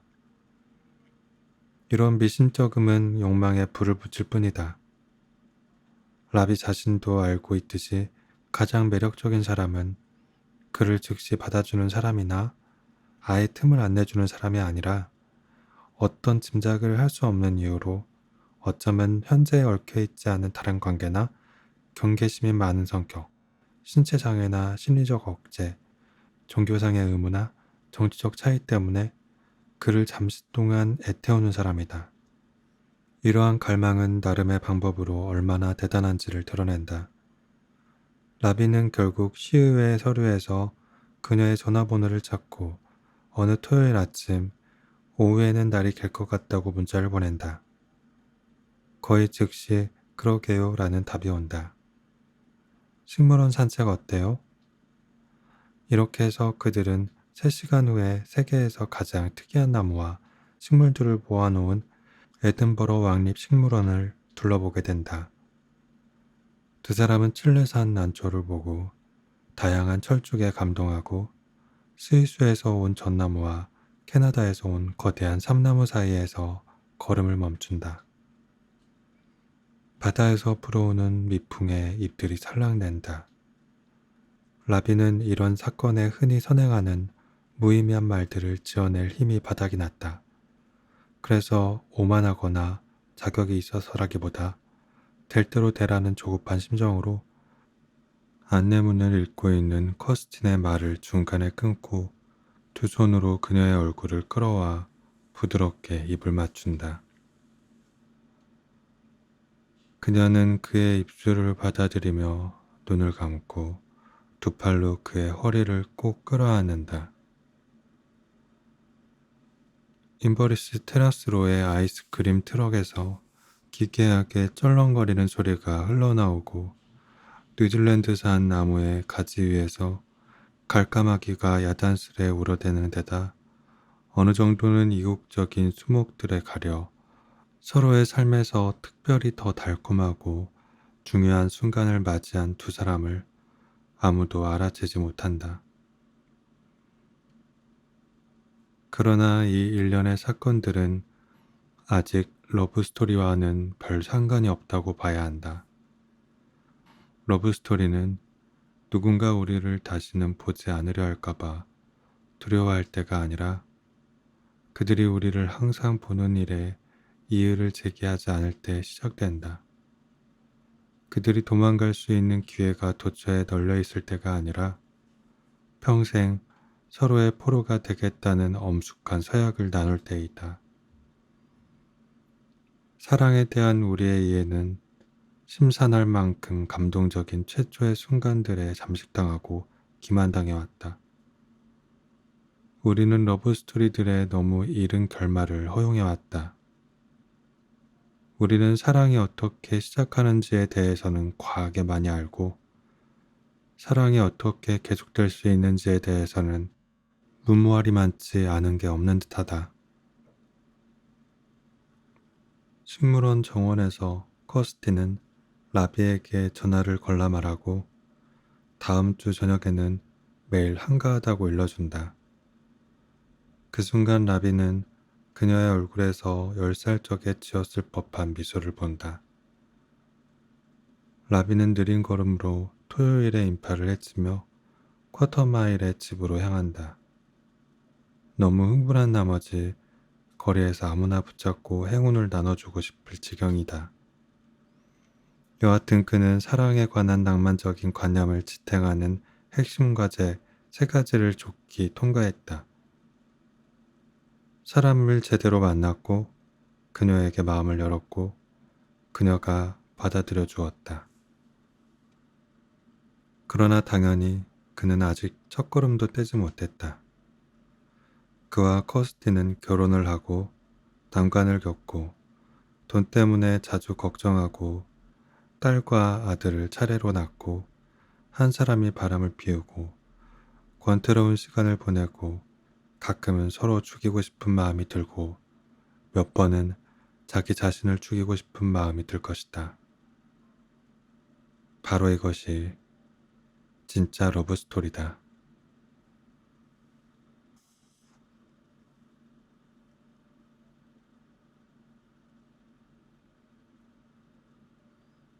결혼 3주년을 기념하기 위해 라비는 프라하로 주말 깜짝 여행을 준비한다.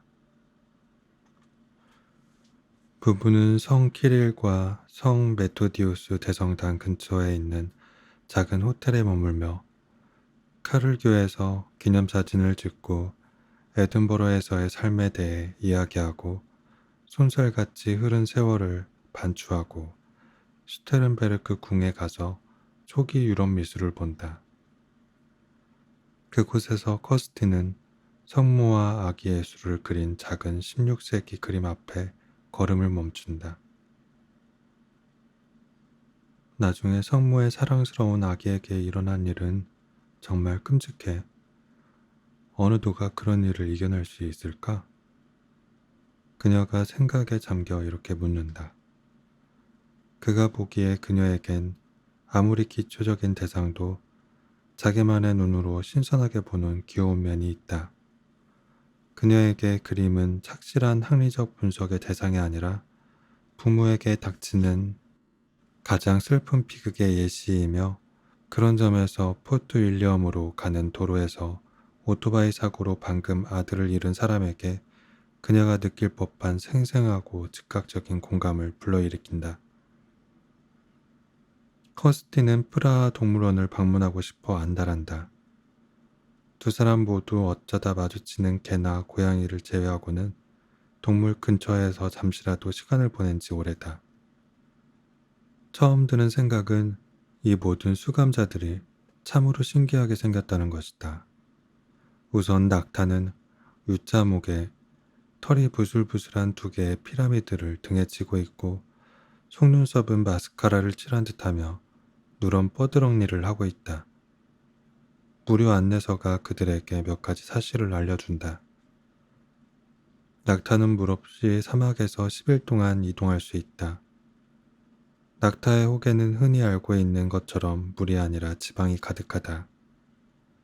긴 속눈썹은 모래폭풍으로부터 안구를 보호하기 위한 것이다. 간과 콩팥이 섭취하는 음식의 수분을 마지막 한 방울까지도 짜내기 때문에 낙타의 배설물은 건조하고 단단하다. 모든 동물이 저마다의 특징이 있는 것은 매우 특수한 환경에서 번성할 수 있도록 진화했기 때문이라고 안내서는 말한다. 그 때문에 마다가스카르 자이언트 점핑쥐는 큰 귀와 강한 뒷다리를 갖게 되었고 아마존의 레드테일 캣피쉬는 모래 색깔의 위장용 띠가 몸통을 가로지르게 되었다고. 물론 그렇지, 커스틴이 불쑥 말한다. 하지만 이 적응 특성들은 새로운 서식지가 프라하 동물원 일대에는 거의 쓸모가 없어. 콘크리트 호텔방에 살면서 하루 3번 배식구로 들어오는 먹이를 받아먹고 관람객들이나 즐겁지 아무런 낙이 없잖아? 그저 뚱뚱해지고 성질만 나빠질 뿐이야. 저 귀여운 오랑우탄도 침울해 하잖아. 보르네오 숲에서 살도록 진화했고 여기서는 잘 버텨내지 못하지. 하지만 인간도 다를 게 없을걸? 라비는 인류가 아내의 공감을 너무 많이 얻어야 한다는 데 살짝 약이 올라 부언한다. 우리도 아프리카 초원에서 진화했을 때에는 아마도 합당했겠지만 지금은 골칫거리가 된 충동들을 짊어지고 살잖아. 예를 들면 야간 소음을 극도로 경계해서 차량 경보기가 울릴 때 잠이 확 깨는 거. 단 것이면 뭐든 먹고 싶어해 온갖 유혹에 넘어가 살이 찌는 거. 프라하 거리에서 거의 어쩔 수 없이 낯선 여자들의 다리를 보게 되는 통에 파트너에게 짜증과 상처를 주는 거. 라비칸 씨, 7명의 아내를 못 두고 아이스크림을 하나 더 못 먹는다고 다인을 이용해 나에게 동정을 사려고 하다니. 일요일 늦은 저녁, 그들은 녹초가 되어 에든버러 공항에 마침내 도착한다. 커스틴의 가방은 수화물 벨트에서 두 번째로 나온다. 라비에겐 그런 운이 따르지 않는 탓에 두 사람은 셔터를 내린 샌드위치 가게 옆에 벤치에 앉아 기다린다. 연중 이맘때쯤 치고 날씨가 유난히 덥다. 커스틴은 내일 날씨는 어떨지 한가로이 궁금해한다. 라비가 휴대폰을 꺼내 검색해본다. 17도. 하루 종일 맑음. 아주 좋은 날씨다. 바로 그때 그는 벨트에서 자신의 가방을 발견하고는 다가가서 가방을 카트에 옮긴다. 자정이 다 될 무렵 그들은 도심으로 들어가는 버스에 오른다. 주변에는 그들처럼 지친 기색이 역력한 승객들이 생각의 골몰에 있거나 졸고 있다. 갑자기 라비는 동료에게 보내야 할 문자 메시지가 떠올라 재킷 오른쪽 주머니에 손을 넣어 휴대폰을 잡고 다음으로 왼쪽 주머니를 살핀 뒤 좌석에서 엉거주춤 일어나 바지 주머니를 확인한다. 당신이 내 휴대폰 갖고 있어?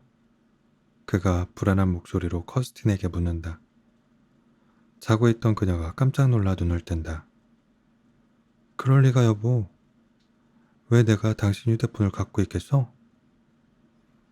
그는 그녀 앞으로 비집고 들어가 머리 위 선반으로 팔을 뻗어 자신의 가방을 끌어내린 뒤 바깥쪽 주머니를 더듬는다. 유감스러운 현실이 점차 명백해진다.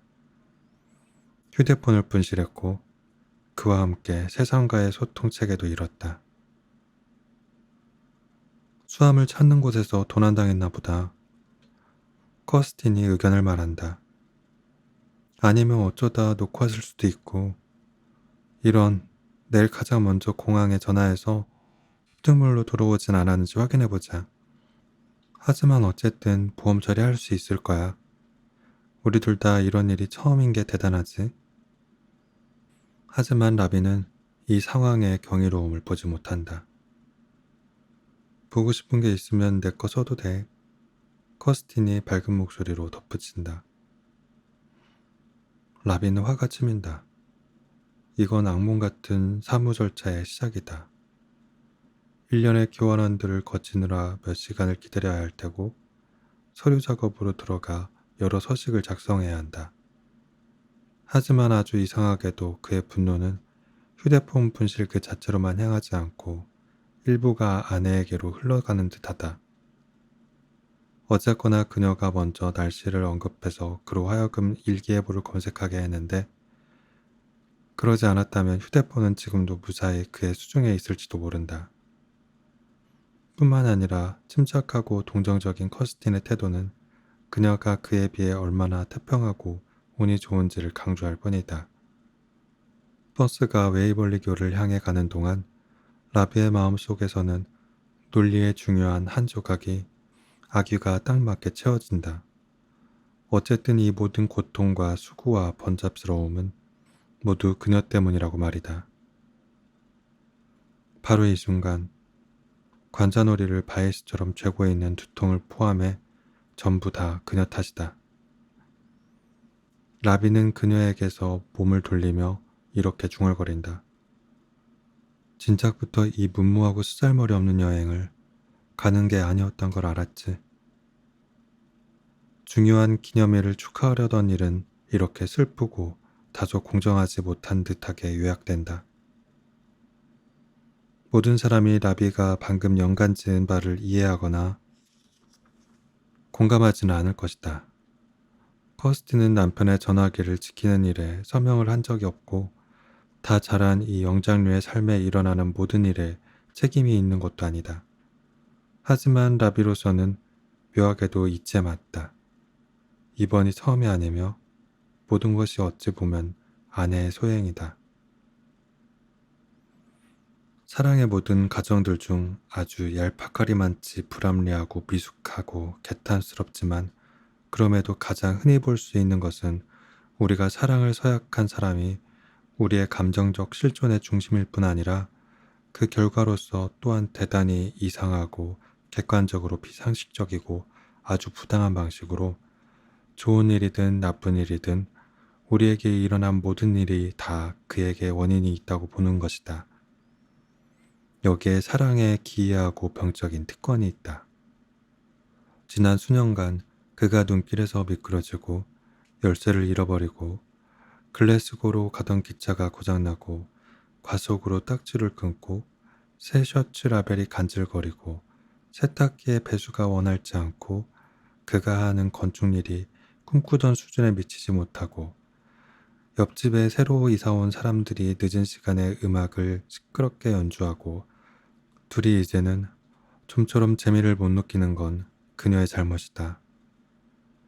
강조해야 할 점은 같은 범주에서 커스틴의 목록도 더 짧거나 더 합리적이지 않다는 것이다. 그녀가 어머니를 자주 보지 못하고 팬티 스타킹에 올이 풀리고 친구인 진아가 한 번도 연락을 안 하고 항상 피곤하고 손톱깎이가 사라지고 둘이 이제는 좀처럼 재미를 못 느끼는 것 등등 모두가 라비 때문이다. 세상은 무수히 많은 방식으로 번번이 우리에게 혼란과 실망, 좌절과 상처를 안긴다. 세상은 우리를 지체시키고 창의적인 시도에 퇴짜를 놓고 우리를 승진해서 제외시키고 얼간이들에게 보상을 주고 우리의 포부는 그 암울하고 무자비함에 산산이 부서진다. 그래도 우리는 거의 언제나 불평하지 못한다. 진정으로 책임 있는 사람을 알아내기가 너무 어렵고 누구 책임인지를 확실하게 알 때에도 항의하기에는 너무 위험하다. 우리가 불만 목록을 노출할 수 있는 사람, 인생의 불의와 결함에 대해 누적된 모든 분노를 받아줄 수 있는 사람은 한 명뿐이다. 그 사람을 탓하는 건 당연히 부조리 중에서도 부조리다. 하지만 이렇게만 본다면 사랑의 작동 법칙을 잘못 이해한 셈이다.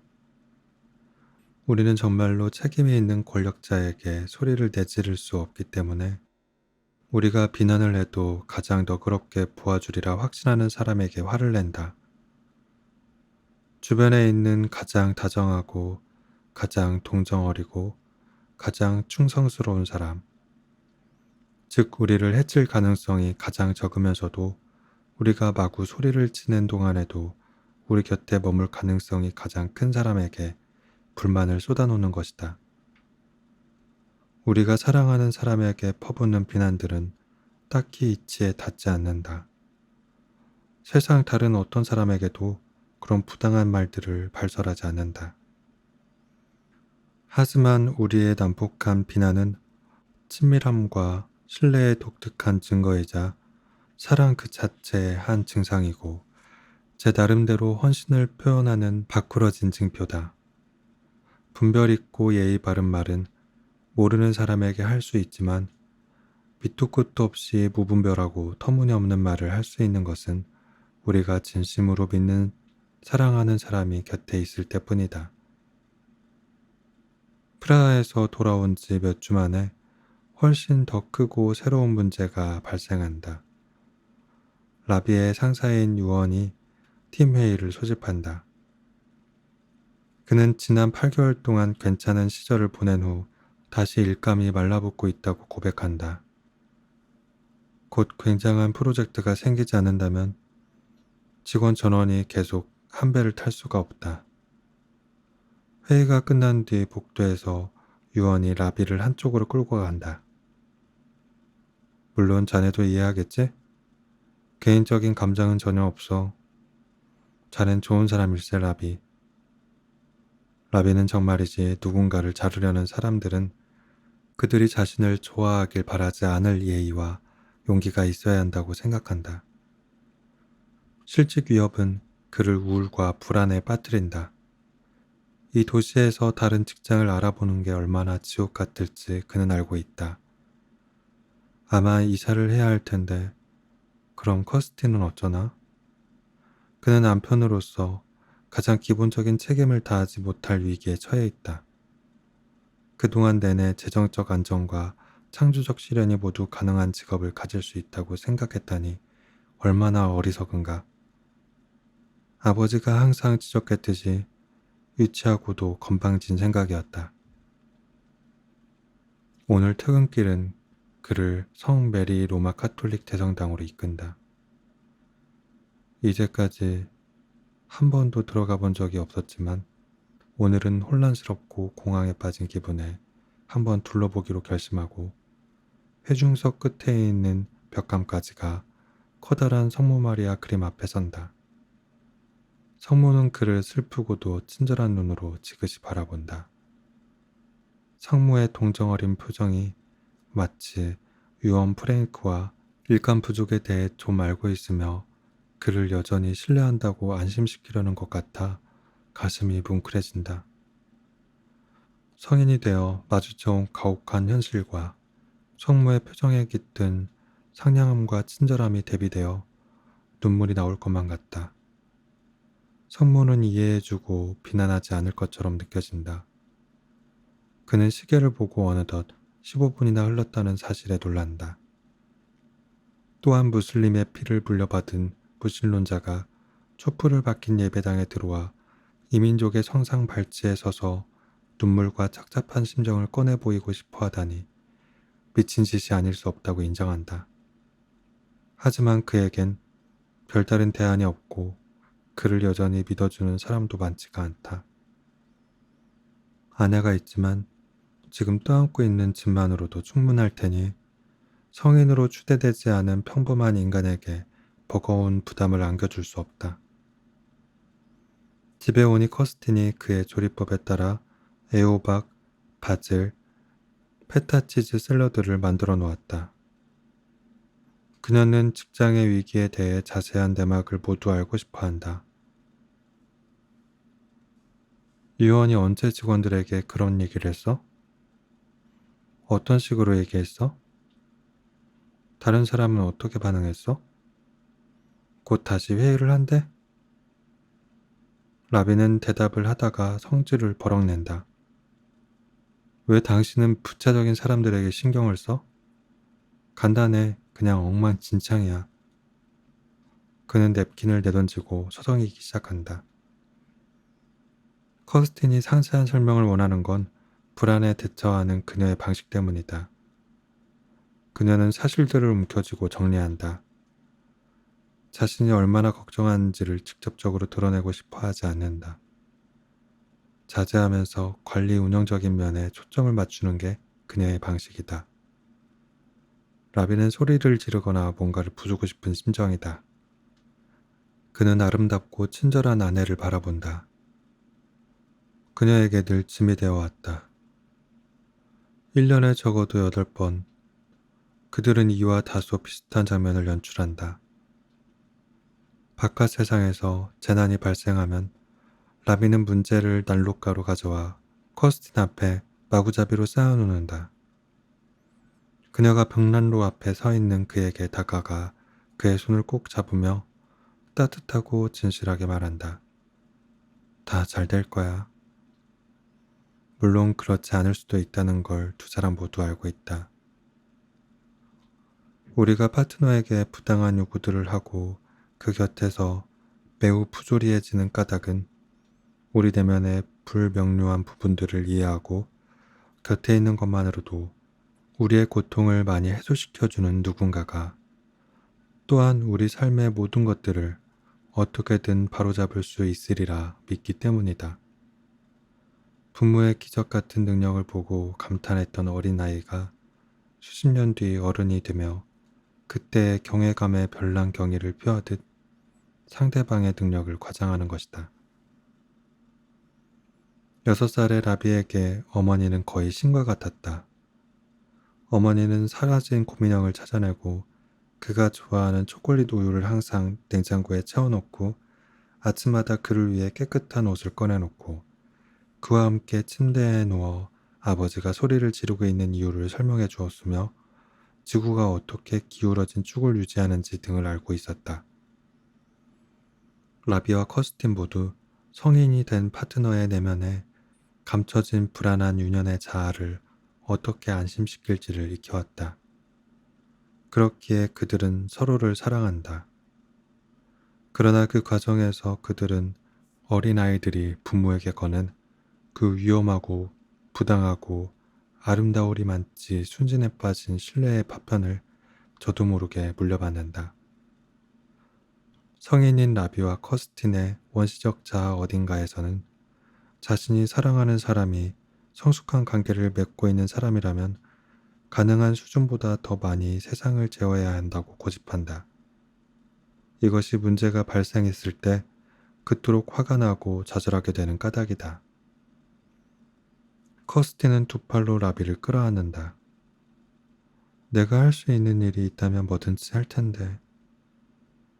그 말에 라비는 슬프고 다정한 눈길로 그녀를 바라본다. 동시에 사랑이 전혀 듣지 않는 본질적 고독에 직면해 있다는 것을 처음으로 깨닫는다. 라비는 그녀 때문에 화가 난 게 아니라 일련의 사건들로 인해 공황 상태에 빠지고 지쳐질 뿐이다. 그는 더 좋은 남편이 되려면 나를 사랑하는 여자에게 잘못되고 파괴적인 희망을 덜 거는 방법을 알아야겠다고 생각한다. 경우에 따라서는 혼자가 되리라는 것에 대해 더욱 준비되어 있어야겠다고.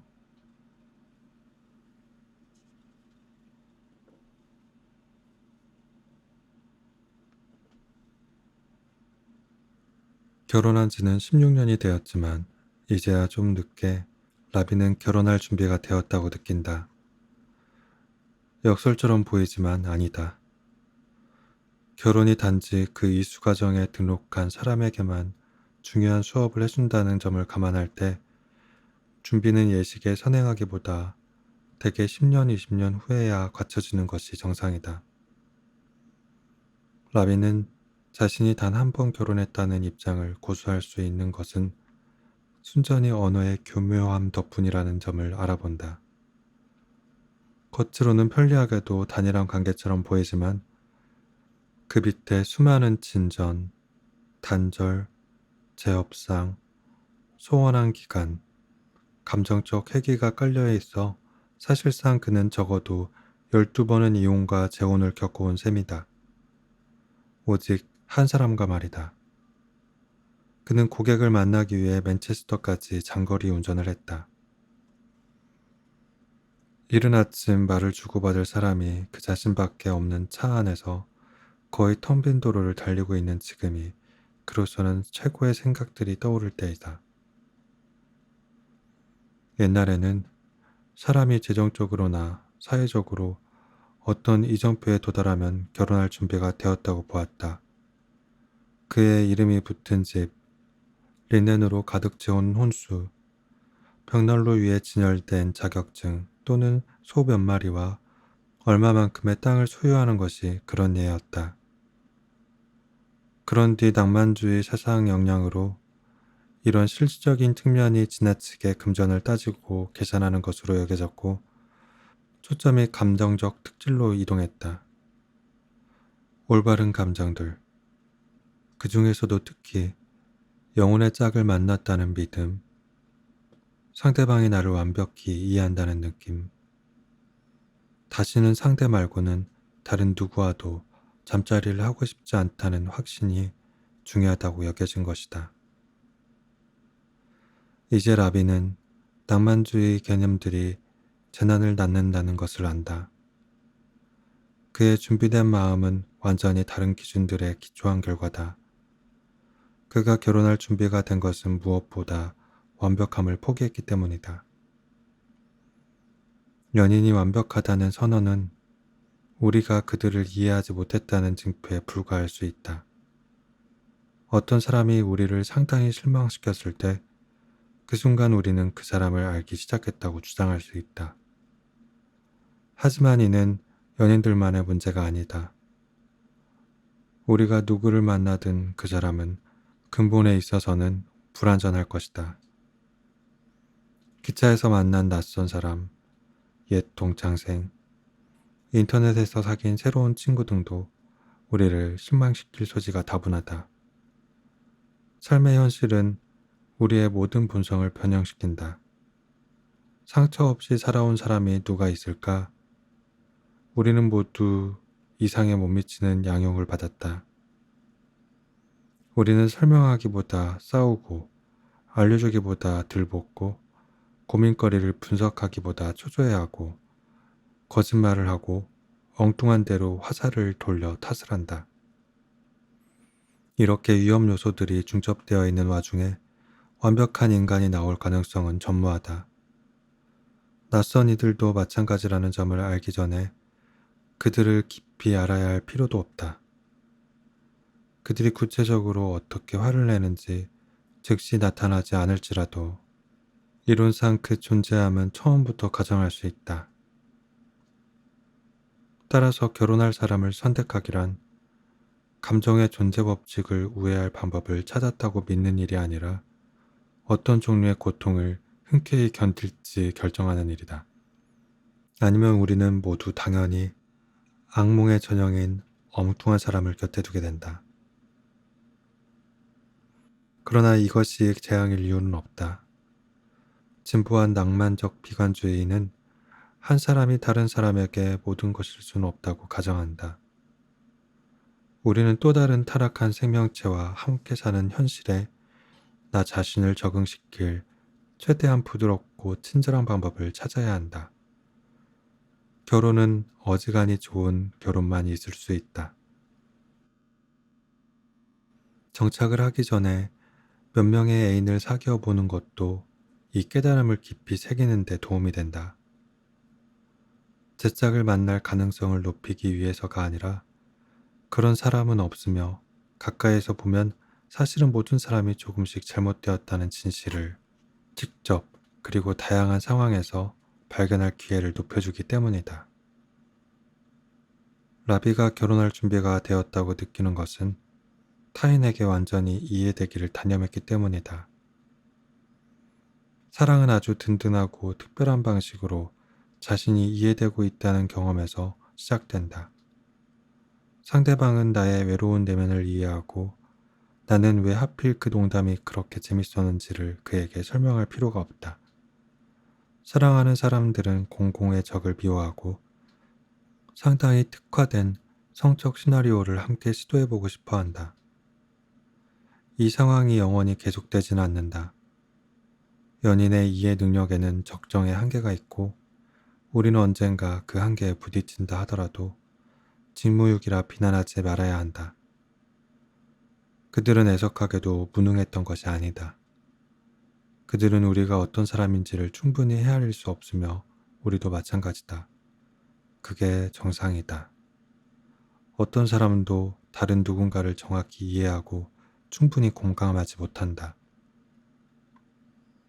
라비가 결혼할 준비가 되었다고 느끼는 것은 자신이 미쳤음을 자각하기 때문이다.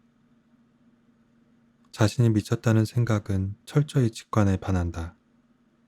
우리는 자신이 지극히 정상이고 대체로 선량하다고 생각한다.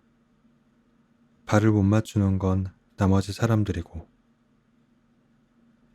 그렇지만 성숙은 자신의 광기를 감지하고 적절한 때 변명하지 않고 인정하는 능력에서 시작된다. 만일 수시로 자신이란 사람에 대해 당황스러워지지 않는다면 자기 이해를 향한 여정은 시작되지도 않은 것이다.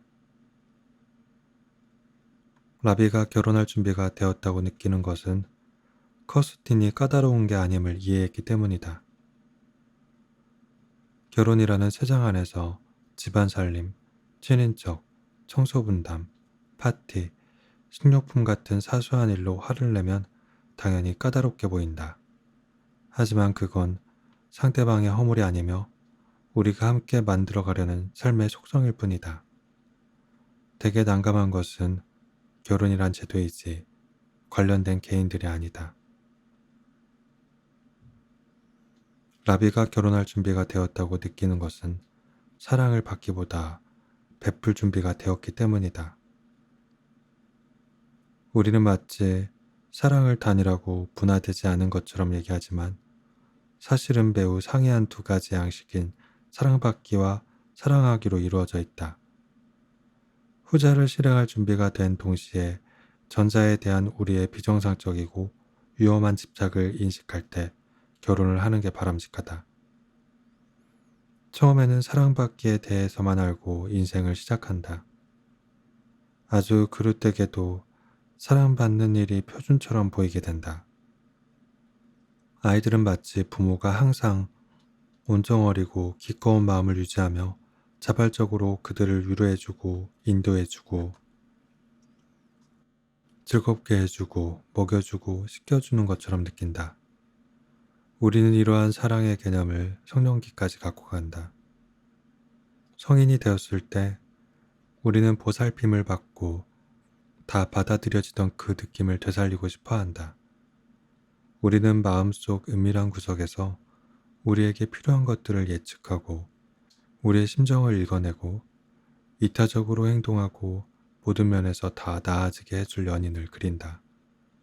이건 낭만적인 것 같지만 재난의 예고이다. 라비가 결혼할 준비가 되었다고 느끼는 것은 항상 섹스는 사랑과 불편하게 동거하리라는 것을 이해하기 때문이다. 낭만적인 견해는 사랑과 섹스가 한 줄로 맞춰지길 기대한다.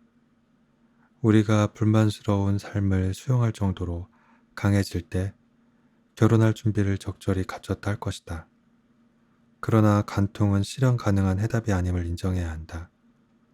어느 쪽도 간통의 피해자가 되어서는 안 되고 마음 깊이 단절감을 느껴서도 안 된다. 단 한 번의 의미 없는 모험에도 모든 것을 끝낼 수 있는 반복적인 습성이 있다. 간통의 피해자는 파트너가 몇 시간 동안 낯선 이와 뒤엉켜 배신하는 동안에 그의 마음에 실제 어떤 일이 일어나는지를 제대로 알아내기가 대단히 어렵다. 우리는 원하는 만큼 여러 번 그들의 변명을 들을 수는 있지만 내심 한 가지만큼은 확신한다. 그들이 우리를 굴욕에 빠뜨리기로 작심을 한 것이며 그들의 사랑은 신뢰할 수 있는 인간이라는 지위와 함께 남김없이 증발해버렸다고 말이다. 다른 어떤 결론을 주장한다면 파도와 싸우는 꼴이 된다.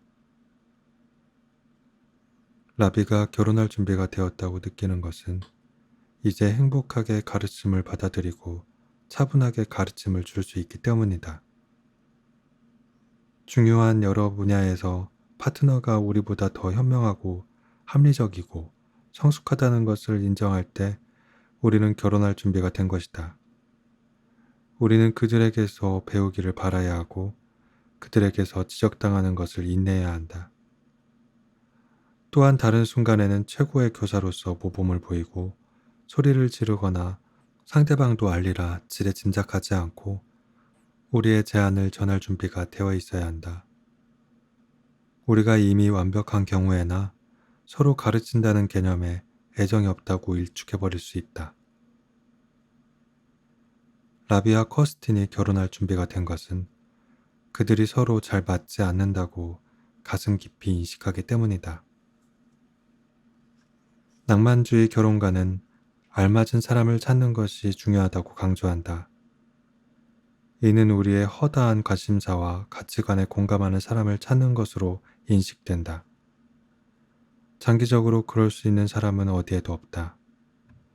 우리는 너무 다양하고 특이하다. 영구적인 조화는 불가능하다. 우리에게 가장 적합한 파트너는 우연히 기적처럼 모든 취향이 같은 사람이 아니라 지혜롭고 흔쾌하게 취향의 차이를 놓고 협의할 수 있는 사람이다.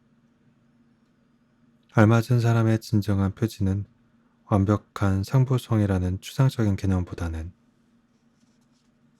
차이를 수용하는 능력이다. 조화성은 사랑의 성과물이지 전제 조건이 아니다.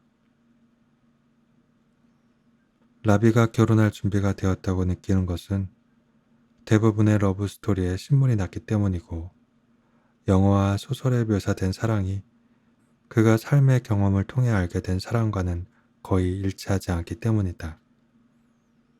대부분의 러브 스토리를 기준으로 본다면 우리 자신의 실제 관계는 거의 다 하자가 있고 불만족스럽다.